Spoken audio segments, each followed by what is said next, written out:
আসসালামু আলাইকুম। কেমন আছেন সবাই? আশা করি আল্লাহর রহমতে অনেক ভালো আছেন। আমি আলহামদুলিল্লাহ ভালো আছি। যে বা যারা যেখান থেকে আমার ভিডিওটি দেখছেন, কাদিজা লাইফস্টাইল চ্যানেলের পক্ষ থেকে স্বাগত জানাই। এত বন্ধুরা, প্রতিদিনের মতো আবারও নতুন একটা ভিডিও নিয়ে আপনাদের সামনে চলে আসলাম। তো সকাল সকাল ঘুম থেকে উঠে কিন্তু রান্নাঘরে চলে আসছি।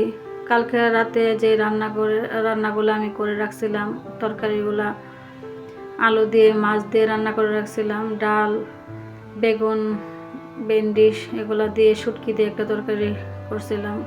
কারণ শুটকি তরকারিটা আমার অনেক ভালো লাগে, আমি ডাল দিয়ে খেতে পারি না। তো তরকারিগুলো গরম বসাই দিয়েছি, ওই পাকে রুটিটাও আমি করে নিব। তরকারিগুলো হতে হতে যাতে সময়টা আমার কম লাগে। ছেলেদের স্কুল আছে, ওরা স্কুলে চলে যাবে। তো আমি কালকে বিকালে যে বৃষ্টি হয়েছিল, প্রথম যে ভিডিওটা আপনাদেরকে দেখাই, সেটা কিন্তু কালকে বিকালের। অনেক সুন্দর বাতাস, বৃষ্টি একসাথে, অনেক ভালো লাগছে। একটু আপনাদের সামনে তুলে ধরলাম।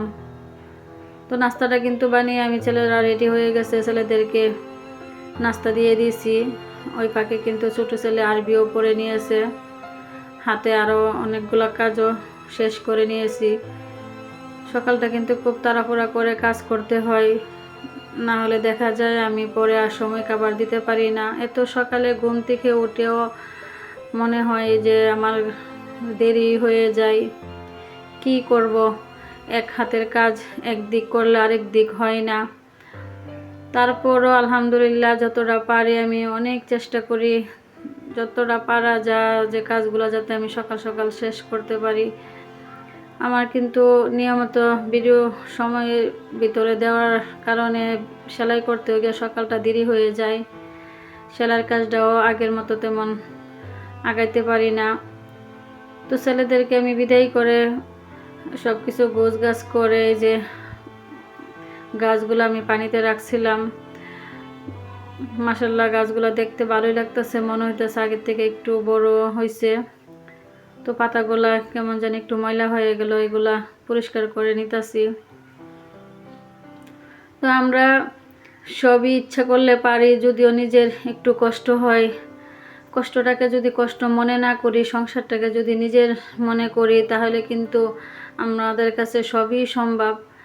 যদি মনে করি যে সংসারটা আমার, বাচ্চা কাচ্চা আমার, তো সবই আমার কাজগুলো আমি কেন করব না। আমি কিন্তু সেই চিন্তা করে আমি নিজের যতই পরিশ্রম হতেছে, যতই কষ্ট হোক না কেন, আমি কষ্টটাকে কষ্ট মনে করি না, না করে আমার মতো করে আমি সব কিছু করার চেষ্টা করি।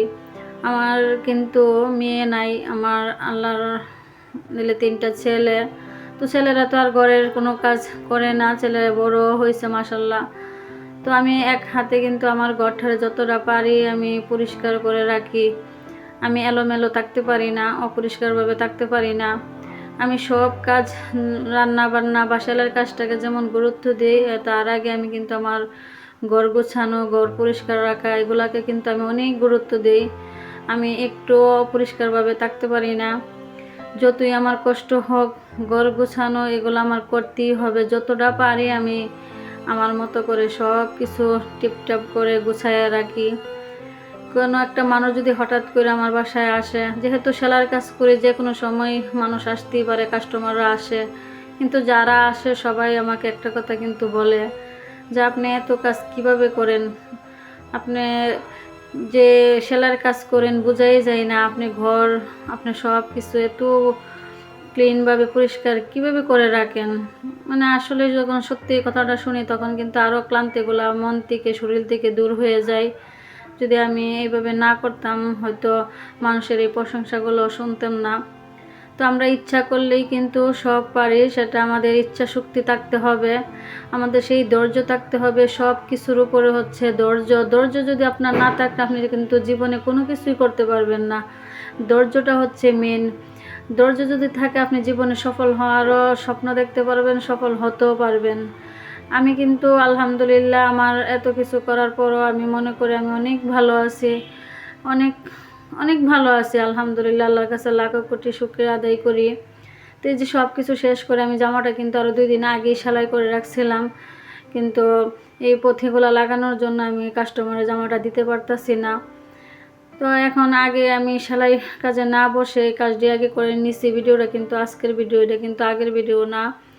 এই সকালের ভিতরে দেখেন সব কিছু শেষ করে গুছগাছ করে তারপরে কিন্তু আমি এই জামা পায়জামার এই কাজগুলো করে নিছি। তো জামা পায়জামার মাঝে যে ডিজাইনটা দিছি আপনাদের কাছে কেমন লাগে প্লিজ আপনারা কমেন্ট করে জানাবেন। আর আমার ভিডিওটা যদি ভালো লাগে প্লিজ আপুরা ভাইয়ারা আপনাদের কাছে একটাই আমার অনুরোধ, আমার ভিডিওতে একটা লাইক দিবেন, আমার চ্যানেলটা সাবস্ক্রাইব করে রাখবেন। আপনারা যদি আমার পাশে থাকেন তাহলে কিন্তু আমি আরও সুন্দর সুন্দর ভিডিও দেওয়ার চেষ্টা করব। আপনারা আমার জন্য দোয়া করবেন। আমি যেই ধৈর্য নিয়ে সেই কাজগুলো করতেছি সামনে যাতে আরও ধৈর্যশীল হতে পারি। আল্লাহরও রহমত থাকতে হবে। তা আমি মনে করি আল্লাহর রহমত আছে বলেই আমি কিন্তু এত কিছু করতে পারতাছি, এক হাতে এত কিছু সামলাতে পারতাছি, সংসার, বাচ্চা কাচ্চা, সেলের কাজ কিছু কিন্তু মিলে আমি আলহামদুলিল্লাহ আমি পারতাছি। তো আপনারা যদি আমাকে একটু সাপোর্ট দেন তাহলে হয়তো আপনাদের ওপর ভরসা করে আমি আরও ভালোভাবে আগাইতে পারবো। তো প্লিজ আপুরা ভাইয়ারা আমার ভিডিওতে একটা লাইক দিবেন। আপনারা আমি জানি লাইক দেন না, ভিডিওটা দেখলেও বাদ দিয়ে দেন লাইক না দিয়ে। তো আপনারা একটা লাইক দিয়ে ভিডিওটা কন্টিনিউ করবেন। তো ভিডিও কিন্তু শেষের দিকে চলে আসছি, আপনার কাছে বিদায় নেওয়ার সময় হয়ে গেছে। আজকের মতো এখানে ভিডিওটা আমি শেষ করে নিতেছি। আসসালামু আলাইকুম, আল্লাহ হাফেজ।